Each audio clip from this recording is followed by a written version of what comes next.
Chaitanya Charitamrita, Adi Leela 5, 40, and 41. Srila Prabhupada explains, the supreme living entity, Krishna, eternally manifests himself as the Chaturvyuha, or quadruple planary expansions. The purport of this prayer is that one should give up his false ego and pray to this Chaturvyuha by offering them obeisances.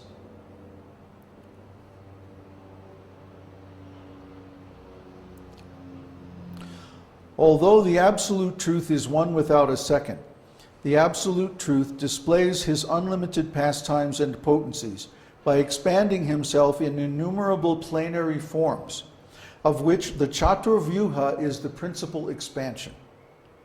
The original being is Vasudeva, the personality of Godhead. When Godhead manifests his primeval energies and opulences, he is called Sankarshan. Pradyumna is the basis of the Vishnu expansion, who is the soul of the entire universe. And Aniruddha is the basis of the personal manifestation of Vishnu as the supersoul in every living entity. Among the 4 planary expansions mentioned here, the original expansion is Balaram, and the other 3 are considered to be particular manifestations of him. Srimad Bhagavatam 11, 5, 29, and 30. These forms are termed planary expansions. Plenary means full in all respects. A plenary session of the legislature, meaning a full session of the legislature. A diplomat with plenary powers means like an ambassador who has all powers to negotiate or sign treaties on behalf of a government and so forth. Because although Krishna is the original source, they are all supreme and unlimited in transcendental opulence and potency. And here's another quote. The expansions of different forms of the Lord, as from Krishna to Baladev to Sankarshan, from Sankarshan to Vasudeva, from Vasudeva to Aniruddha, from Aniruddha to Pradyumna, and then again to the second Sankarshan, and from him to the Narayan Purusha avatars, and innumerable other forms, which are compared to the constant flowing of the uncountable waves of a river, are all one and the same. They are like lamps of equal power, which kindle from one lamp to another. That is the transcendental potency of the Lord. The Vedas say that he is so complete that even though the whole complete identity emanates from him, he still remains the complete whole. Purnasya Purnamadaya Purnameva Vashishyate. Sri Ishopanishad, Invocation. That's a quote from Srimad Bhagavatam 2.4.10, purport. Each powerful transcendental form of the Lord has an appropriate Shakti, or incarnation of his power. The Lord in his male form is the powerful, and in his female Shakti expansions, he is the power. He is the supreme controller and source of emanation, and she is his personified controlled energy. Just as the sun is the source of light, and the sunshine is the energy that emanates from him, similarly the Lord is the source, and the Shakti is the emanated energy. The forms of the Lord are collectively called Vishnu Tattva, and the forms of Shakti are called Shakti Tattva. There is a Shakti Tattva form corresponding to each of the Vishnu Tattva forms.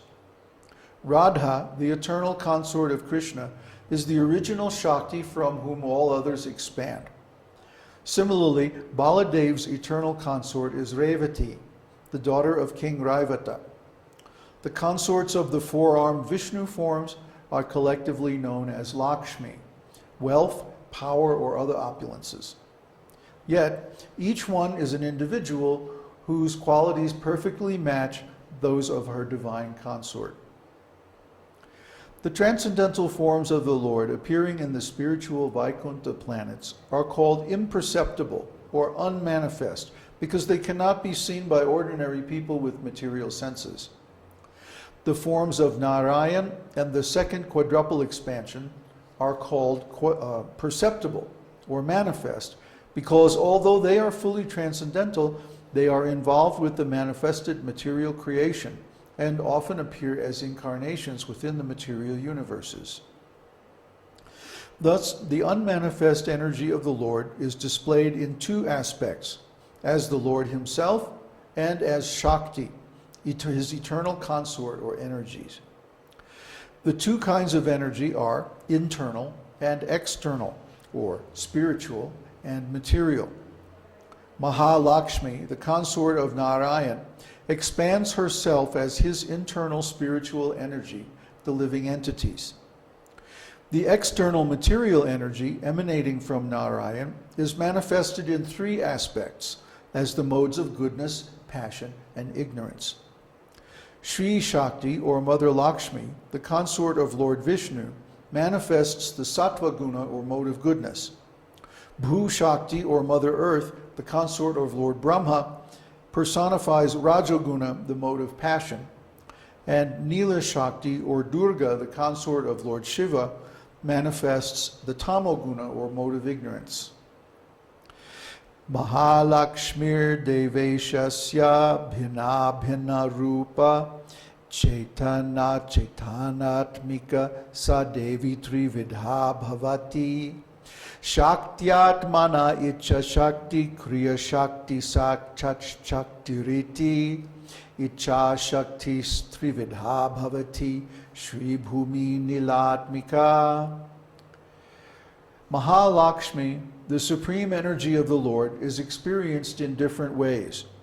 She is divided into material and spiritual potencies, and in both features she acts as the willing energy, creative energy, and the internal energy. The willing energy is again divided into three, namely Shri, Bhu, and Nila. That's from the Sitopanishad. Quoting from the revealed scriptures in his commentary on Bhagavad Gita 4:6, Madhvacharya has stated that mother material nature, which is conceived of as the illusory energy, Durga, has three divisions, namely Shri, Bhu, and Nila. She is the illusory energy for those who are weak in spiritual strength, because such energies are created energies of Lord Vishnu. Although each energy has no direct relationship with the unlimited, they are subordinate to the Lord because the Lord is the master of all energies. In his Bhagavat Sandarbha, part 23, texts 8 and 9, Srila Jiva Goswami Prabhu states, "The Padma Purana refers to the eternally auspicious abode of Godhead, which is full in all opulences, including the energies Shri, Bhu, and Nila.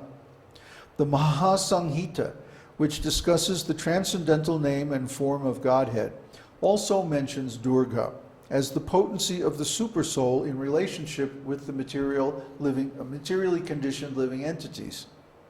The internal potency acts in relation with his personal affairs, and the material potency manifests the three modes." Quoting elsewhere from revealed scriptures, he states that Shri is the energy of Godhead that maintains the cosmic manifestation. Bhu is the energy that creates the cosmic manifestation.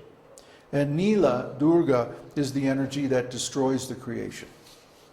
All these energies act in relation with the living beings, and thus they are together called Jiva Maya. It is not difficult to realize this complex arrangement of expansions and qualities if we take submissive shelter of the grace of the Lord by his holy names. Here is a Gayatri mantra for realizing this intricate transcendental subject matter. Om Namo Bhagavate Tubhyam Vasudevaya Dhimahi Pradyumnayarudhaya Namasankarshanaya Cha. Translation: Let us all chant the glories of Vasudeva along with his plenary expansions Pradyumna, Aniruddha, and Sankarshan. This is from Srimad Bhagavatam 1.5.37. this is my commentary on this 3-verse section. Actually 4 verse, 12, 13, 14, and 15 of BPHS. So, are there any questions on this? I'd be very surprised if there are no questions. The question is how often and when should we chant the Gayatri Mantra? Anytime, all the time, whenever you can. The best time to chant Gayatri mantras is in the 3 sandhyas, or the 3 borderline times of the day, between sunset and evening, between